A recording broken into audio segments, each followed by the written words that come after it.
नमस्कार दोस्तों, आप सभी का विश्व भारती चैनल में बहुत-बहुत स्वागत है। दोस्तों, लगभग 1 महीने भर से आप तमाशा देखते हुए आ रहे हैं कि किस तरह से ये जो ड्रग्स के खिलाफ काम कर रहे हैं, समीर वानखेड़े साहब और उनकी नारकोटिक्स कंट्रोल ब्यूरो यानी एनसीबी, उन्हें किस तरह से टारगेट किया गया है। आज दोबारा उन्हें टारगेट किया गया। वो महाराष्ट्र के एक मंत्री हैं, minorities welfare minister Nawab Malik. तो नवाब ही हैं, उन्होंने आज उनके साली को टारगेट किया, ये कहते हुए कि क्या आपके साली ड्रग्स के व्यवसाय में है। तो इस विषय में वानखेड़े साहब ने कहा कि मेरी इस समय पर नारकोटिक्स कंट्रोल ब्यूरो में बदली हुई, उसके पहले क्या हुआ है क्या नहीं हुआ है उससे मेरा कोई लेना देना नहीं है और वो हमारे क्षेत्र में नहीं आता केस। यानी ये देखिए, चुन चुन कर पूरी ये सब बातें निकालना और वानखेड़े हो, मोहित कंबोज हो, इन्हें टारगेट करना, उस केस के जो विटनेस है विजय पगारे हो या फिर प्रभाकर सैल हो या सैम डिसोजा हो या फिर अभी जो दूसरे आए हैं सुनील पाटिल हो, जो मेन जो उसके पूरे षड्यंत्र करने वाले रचने वाले कहे जा रहे हैं मोहित कंबोज द्वारा। तो इन्होंने क्या किया, नवाब मलिक ने सुनील पाटिल को डिफेंड करने के लिए पूरा का पूरा आरोप मढ़ दिया मोहित भारती यानी मोहित कंबोज के सर पर। यानी आप समझ रहे हैं कि वो किस तरह से उसे डिफेंड कर रहे हैं। उसके तुरंत बाद यानी कल जब इस सुनील पाटिल की एक मुलाकात आई एक क्षेत्रीय टीवी चैनल पर दिखाई गई, तो उसके ऊपर भी हमने वीडियो बना करके कल ही अपने इसी चैनल पर डाला है। अगर आप हमारे चैनल के होम पेज पे जाएंगे तो आपको मालूम होगा कि किस तरह से वो चिढ़ रहे थे मोहित कंबोज के नाम से सुनील पाटिल, और नवाब मलिक का नाम कितने इज्जत से ले रहे थे। और हाँ, हमारी बात साहब के साथ 10 तारीख को हुई थी, 10 तारीख यानी 10 अक्टूबर 2021 और आज है 8 नवंबर।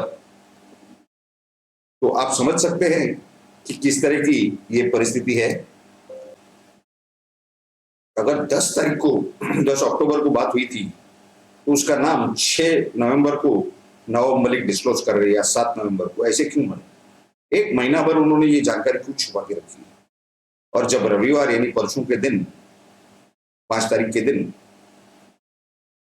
या 6 तारीख के दिन रविवार नवंबर 2021 जब मोहित कंबोज ने ये सवाल किया कि वो दाढ़ी वाले के संबंध किसके किसके साथ है, तो कल यानी 6 तारीख को रविवार के दिन यानी शनिवार को मोहित कंबोज की प्रेस कॉन्फ्रेंस थी मोहित भारती। आपको हमारे चैनल पर मिल जाएगी, किसी न्यूज चैनल ने इसे ठीक से टेलीकास्ट नहीं किया, टुकड़ों टुकड़ों में टेलीकास्ट किया है। पूरी की पूरी 55 मिनट की जो उनकी प्रेस कॉन्फ्रेंस है वो हमारे चैनल पर उपलब्ध है। कल ही क्या वीडियो है, आप हमारे होम पेज पर देख सकते हैं, यूट्यूब चैनल के होम पेज पर। देखिए, उन्होंने जब ये पूछा कि ये दाढ़ी वाले के यानी काशिफ खान के किसके किससे कौन से नेता के साथ संबंध है, एनसीपी हो कांग्रेस हो, तो कल उसके जवाब में इन्होंने नाम बता दिया। इन्होंने कहा कि एक मंत्री हैं जो मुंबई शहर के पालक मंत्री है असलम शेख, उनके पीछे ये पड़े थे कि आप भी कम्युनिस्ट पार्टी में आ जाइए। काफी सारे मंत्रियों के और सेलिब्रिटीज के बच्चों के पीछे ये पड़े थे, ऐसा आरोप नवाब मलिक ने लगाया है।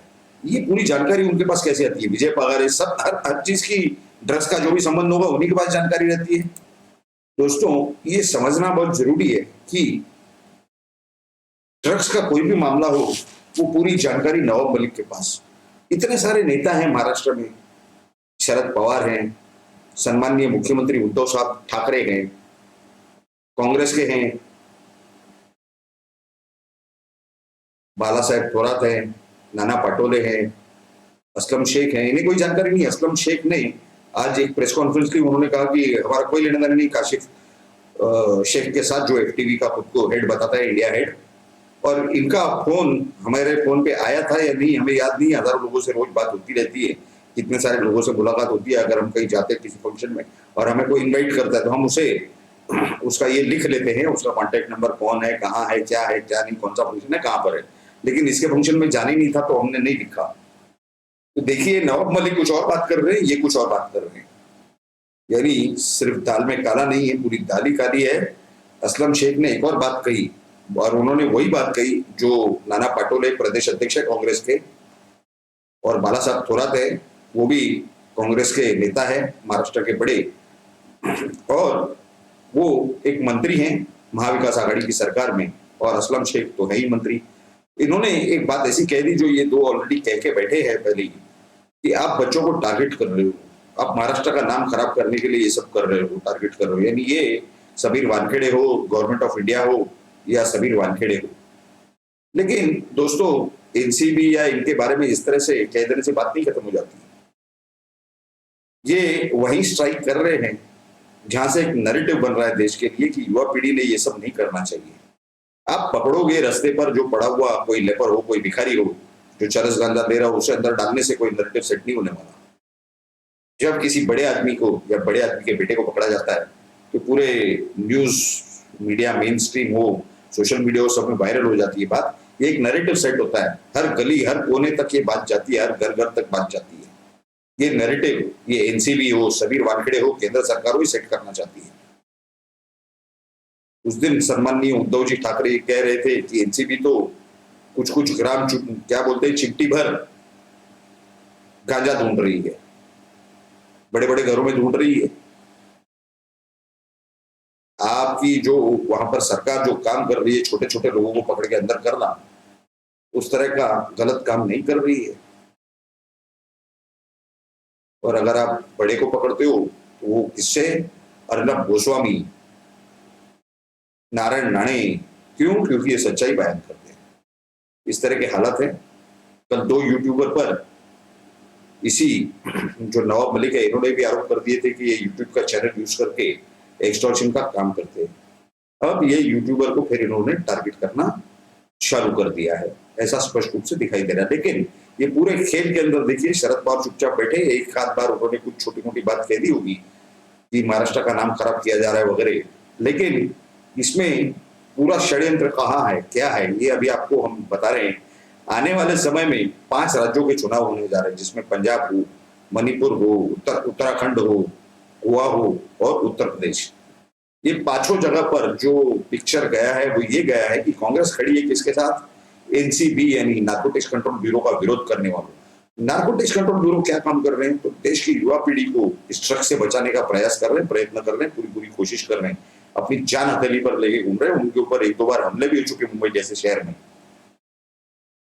अब वो हमला करने, जो ये इस तरह के हमले कर रहे हैं, उनके खिलाफ कार्रवाई करने के बजाय ये उल्टा एनसीबी को ही सिखाने की कोशिश कर रहे हैं, ये केंद्र सरकार को ही सिखाने की कोशिश कर रहे हैं। तो क्या ये चाहते हैं कि महाराष्ट्र में ड्रग्स का धंधा चलते रहे, युवा पीढ़ी पूरे देश की हो, महाराष्ट्र की हो, बर्बाद हो जाए, खत्म हो जाए देश, भारत के डिफेंस फोर्सेस में कोई भर्ती न हो?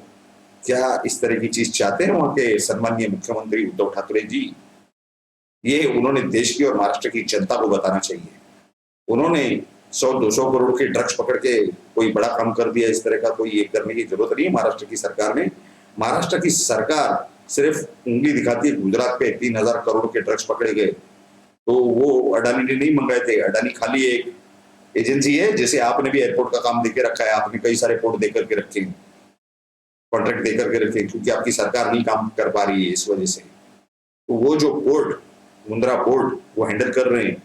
उन्होंने जब मना कर दिया कि ये देशों का माल यहाँ पर हम लैंड होने के लिए मना कर रहे हैं, तो अब सवाल ये खड़ा किया जा रहा है कि क्या सरकार के निर्णय अब बिजनेसमैन लेंगे?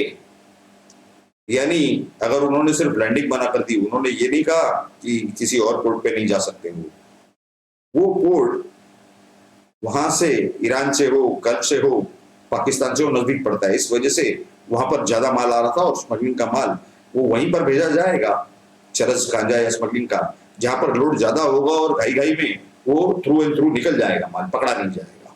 ये उनका षड्यंत्र था और यहाँ पर टारगेट करने का षड्यंत्र हो रहा है, यानी असली हकीकत रह गई बाजू में। तो ये कांग्रेस ये इन लोगों के साथ खड़ी है। आने वाले ये 5 राज्यों में किस तरह से पिटने वाली है, मार खाने वाली है, क्योंकि इन्होंने किस तरह से मैनिपुलेट किया।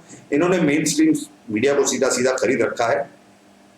इन्होंने ये किया है कि जो ईमानदार लोग, सबीर वानखेड़े हो या मोहित कंबोज, मोहित भारती हो, यानी जो ड्रग्स के खिलाफ काम करने वाले, इसका वो ईमानदारी की बात कर रहा हूँ, यानी देश के प्रति वफादारी, उस ईमानदारी की बात कर रहा हूँ। नवाब मलिक ने तो मोहित भारती पर भी 1100 करोड़ का घोटाला करने का आरोप लगा दिया।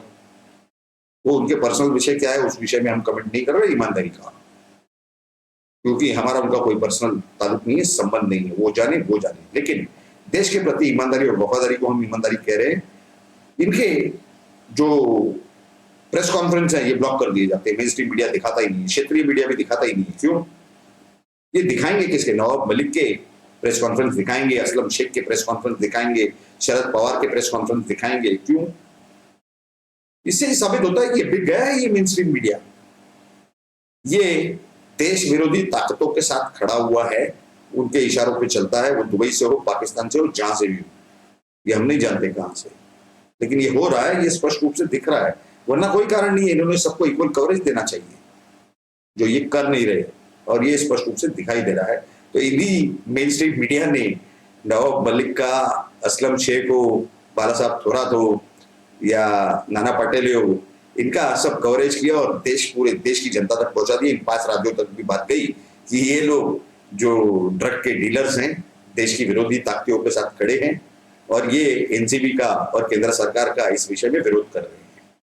तो आने वाले समय में कांग्रेस की बड़ी हार होने जा रही है। शरद पवार ने ये बहुत बड़ा गेम खेला था, जो आज जिस वजह से कांग्रेस और राहुल गांधी मुंह के बल गिर करके 32 के जगह उनके, आप समझ सकते कितने बाहर आएंगे, सीधा सीधा डबल 64 ऐसी परिस्थिति करके रख दी है। हम इस वीडियो द्वारा इस मेन स्ट्रीम मीडिया का धन्यवाद करते हैं, क्योंकि उन्होंने इस तरह की गेम में शामिल होकर कांग्रेस को हमेशा के लिए खत्म करने का जो मंसूबा बना लिया है, ये हमें बहुत अच्छा लगा।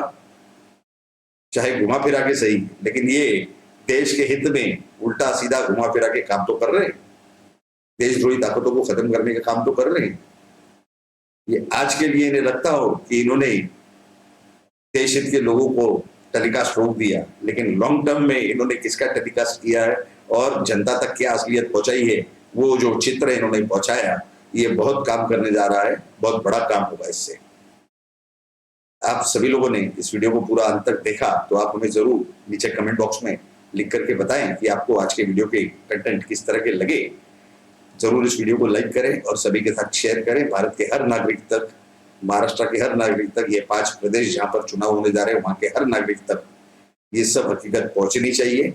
और साथ ही में हमारे इसी YouTube चैनल के होम पेज पर आप जाएं, पिछले कल परसों के अंदर हमने ये मोहित भारतीय यानी मोहित कंबोज का पूरा प्रेस कॉन्फ्रेंस दिया हुआ है। उन्होंने काफी सारे सबूत पेश किए जिससे नवाब मलिक बौखलाए हुए। वो पूरा का पूरा वीडियो आप जरूर देखें। 55 मिनट का तो उनका खुद का प्रेस कॉन्फ्रेंस है, 5-7 मिनट का कुछ हमारा, लगभग 1 घंटे का वीडियो है। आप सभी को ये वीडियो कैसा लगा ये जरूर आप कमेंट बॉक्स में लिखें। आपने इस वीडियो को पूरा अंत तक देखा, इसके लिए आप सभी का बहुत बहुत धन्यवाद। जरूर हमारे चैनल को सब्सक्राइब करें और उसके बाजू में जो बेल आइकन का स्विच है उस पर क्लिक करके ऑल नोटिफिकेशन यानी सभी नोटिफिकेशन ऑन कर दें, ताकि आपको हमारे हर एपिसोड और वीडियो की जानकारी तुरंत और सबसे पहले प्राप्त हो सके और आप सही सही जानकारी हमारी वीडियो को देख करके तुरंत प्राप्त कर सके। फिर से आप सभी का एक बार बहुत बहुत धन्यवाद। भारत माता की जय। जय हिंद।